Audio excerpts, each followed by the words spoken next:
తెలంగాణ రాష్ట్ర వ్యాప్తంగా ఫిబ్రవరి 11న మున్సిపల్ ఎన్నికలు జరగనున్నాయి. ఇబ్రహీంపట్నం మున్సిపాలిటీకి సంబంధించి ఇబ్రహీంపట్నం ఎమ్మెల్యే మల్రెడ్డి రంగారెడ్డి మనతో ఉన్నారు. ఆయన అడిగి తెలుసుకుందాం ప్రచారం ఎలా జరుగుతుంది. నమస్కారం. నమస్తే అమ్మా. ఎలా జరుగుతుంది సార్ ప్రచారం? ప్రచారం బ్రహ్మాండంగా ఉంది. ప్రచారం చేసే ముందు మనం ఏం పని చేసినాం తెలుసుకోవాలా. పని చేసిన దాని గురించి మాట్లాడుతున్నాము. ప్రచారం చేయడానికి అందరు వస్తారు. నిన్న మన 15 ఏళ్ళు ఇక్కడ ముంచినోడు కూడా ప్రచారానికి వచ్చిండు.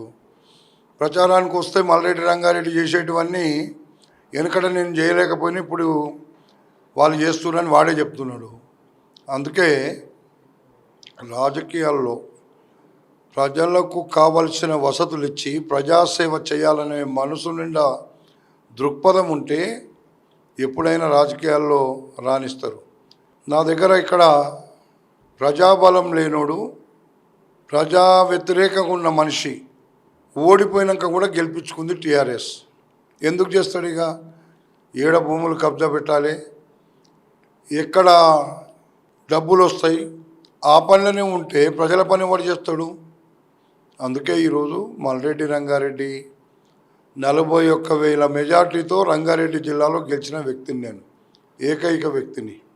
ఇబ్రాహీంపట్నం ప్రజలు నాకు అండగా తోడుగా ఉన్నారు. ఇక్కడ ఉన్నటువంటి ప్రజల యొక్క అవసరాలను ఎవరు తీర్చలేదు.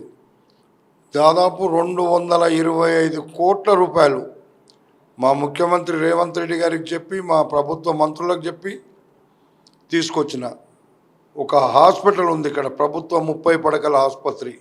అందులో పందులు వండుకుంటేందుకు కూడా పనికిరాదు. అది 15 ఏళ్ళ నుండి మరి ఏం చేసిండ్రు వీళ్ళు? మీరు చెప్తున్న 225 కోట్ల అభివృద్ధి అవుతుందో అది గతంలో 10 నెలల కింద నేను తెచ్చినా దానికి శిలాఫలకాలు ఆయన పేరు వేసుకుంటున్నాడని మాజీ ఎమ్మెల్యే మంచిరెడ్డి కిషన్ రెడ్డి ఆరోపిస్తున్నారు. వానికి సిగ్గుండాలి చెప్పనీకి. మరి గడ్డి వీకినవా? 15 ఏళ్ళు నువ్వు చేయనోడివి ఇప్పుడు ఎట్లా చేస్తా అనుకున్నావు? నువ్వు నేను చేస్తే వాడని వద్దన్నాడా? నా అవన్నీ నా పేరు మీద ఉన్న శిలాఫలకాలు క్యాంప్ ఆఫీస్ దగ్గర శిలాఫలకం మాయమైంది ఎట్లా ఆయన? నువ్వు చేయలేదేమో, మాయమైందేమో, ఎవడన్నా వేసి ఉండొచ్చు ప్రజలే. మల్రెడ్డి రంగారెడ్డి పోయి మన శిలాఫలకం తీస్తానా? సిగ్గు లేదు చెప్పనీకే. పక్కకు బస్ డిపో ఉంది, 1000 కోట్ల ఆస్తిని అయ్యా కొడుకులు కాజేసిండ్రు.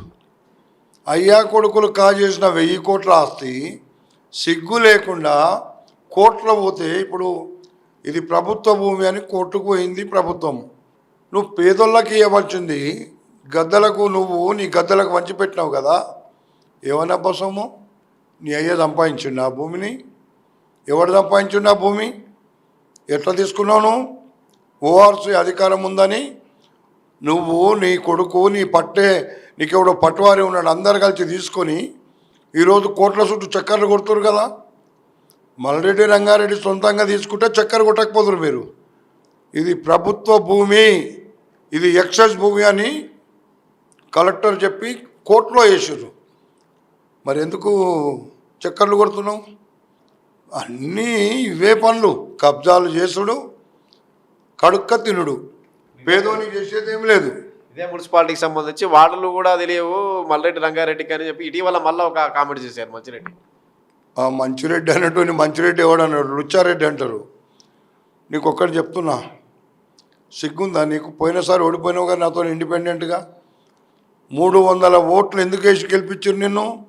ఫార్మాసిటీలో మల్రెడ్డి రంగారెడ్డి ఉండనీయడు, ఫార్మాసిటీలో వచ్చే కమిషన్లు మాకు రావని కేసీఆర్ అనేటోడు, కేటీఆర్ అనేటోడు వచ్చి మల్రెడ్డి రంగారెడ్డిని ఓడించిండు.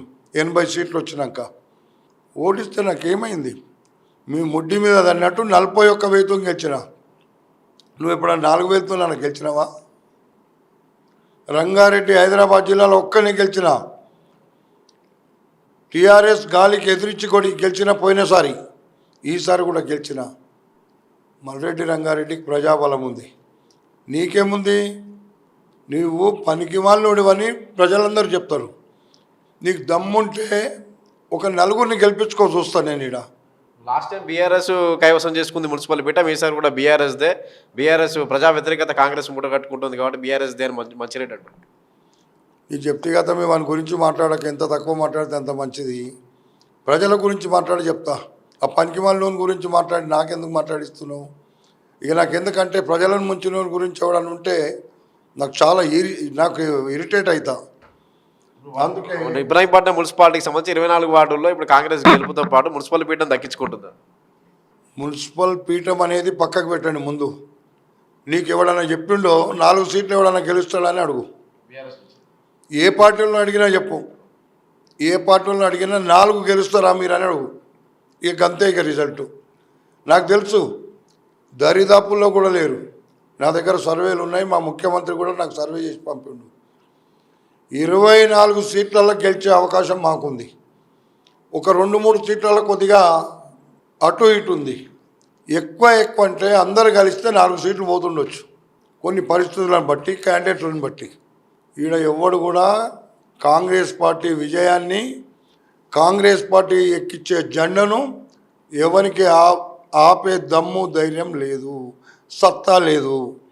అంత పనికి వాళ్ళే మాటలు చెప్తారు. వాళ్ళని నమ్మిరా మీరు అర్థం చేసుకోండి. అందుకే ఇబ్రాహీంపట్నం మున్సిపాలిటీ మీద కాంగ్రెస్ పార్టీ జెండా ఎగిరివేసే ఇబ్రాహీంపట్నం రిజల్ట్ చూపిస్తా.